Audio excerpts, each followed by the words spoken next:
साडीचा ब्लाऊज जेव्हा एकदम प्लेन येतो त्यावेळेला क्लायंटला वाटतं की साडीवरती मॅचिंग असं काहीतरी करावं, साडीचा थोडा तरी पार्ट आपल्या ब्लाऊजवरती यावा. त्यावेळेला साडीतला कपडा काढून समजा असा ही साडी आहे पॅरोट ग्रीन कलरची आणि हा इकडे स्लीव्ज आहे, म्हणजे ब्लाऊज पीस आहे व्हाईट कलरचा. तर ते पूर्ण असं व्हाईट व्हाईट वाटत होतं, त्याला काहीच लूक येत नव्हता. मग त्यांनी सांगितलं काहीतरी असं करा की माझ्या साडीला आणि ब्लाऊजला मॅच करता करता ब्लाऊज खूप सुंदर दिसेल. तर म्हटलं ठीक आहे. आमचं डिस्कशन झालं आणि त्यानंतर ठरलं की काय करायचं. मग त्यांनी सांगितलं अशी स्लीव्जला ना पायपिंग करा आणि गळ्याला डिझाईन करा पॅच लावून. तर ही स्लीवची पायपिंग आहे, व्हाईटवरती ग्रीन केल्यानंतर बघा खूप सुंदर दिसते. आणि ही जर तुम्हाला अशी पायपिंग करायची असेल तर कशी करावी हा प्रश्न पडला असेल बिगिनर्स असाल तर. शिवत असाल तर तुम्हाला या गोष्टी माहीत असतील किंवा ह्याच्यातल्या बारकावे माहीत नसतील तर चला तुम्हाला आज मी हे पायपिंग कसं करायचं आहे आणि इतकं फिनिशिंग सहित कसं करायचं आहे ते तुम्हाला सांगते. तर ही आपली रेग्युलर बाही आहे ती त्याशी जोडून घेतलेली आहे. या पद्धतीने अस्तर लावून पलटी न करता हे अशी ठेवून जोडून घेतलेली आहे. आणि इकडे हा आपण साडीतला ग्रीन कलरचा कपडा काढलेला आहे, तो 1.5 इंच काढायचा आहे. 1 इंच 1.5 इंच तुम्हाला जशी पट्टी हवी आहे त्या पद्धतीने इकडे हा तुम्ही कपडा काढू शकता.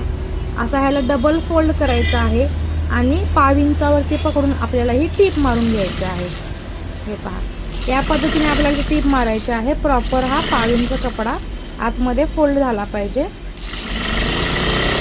एका रेषेमध्ये ही टीप आली पाहिजे, जसे की आता आपण इथे मारून घेतलेले आहे. पहा, इथपर्यंत तुमच्या लक्षात आलं.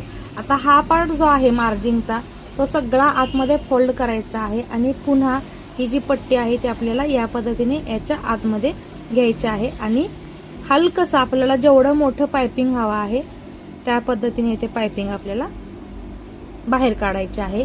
ही ग्रीन कलरची पट्टी की ज्या साईजचा आपल्याला पायपिंग हवा आहे, जसं तुम्हाला आवडेल किंवा जसं क्लायंटचं डिमांड असेल त्या पद्धतीने हा कपडा पूर्ण फोल्ड मारून आतल्या साईडला घ्यायचा आहे. हा जो कपडा आहे तो याच्यावरती,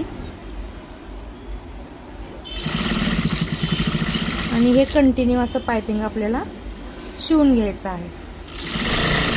खूप सुंदर याचा कॉन्ट्रास्ट वाटतो आणि हा केलेला आपण हलकासा छोटासा पॅटर्न असतो पण पूर्ण ब्लाऊजची जान बनून जातो असं म्हटलं तरी सुद्धा वावगं ठरणार नाही. आता सिंगल टिप मारली, या साईडचं मार्जिंग आहे ते सुद्धा इथे दबलं गेलं पाहिजे. त्यासाठी एक दाब ठेवून पुन्हा दुसरी टिप मारायची आहे. आणि अगदीच 2 मिनिटामध्ये तुमचं हे सुंदर असं स्लीवचं पायपिंग रेडी झालेलं आहे. पहा किती सुंदर दिसते बघा, कॉन्ट्रास्ट आणि हे आतून सुद्धा फिनिशिंगने लागलेलं आहे. आणि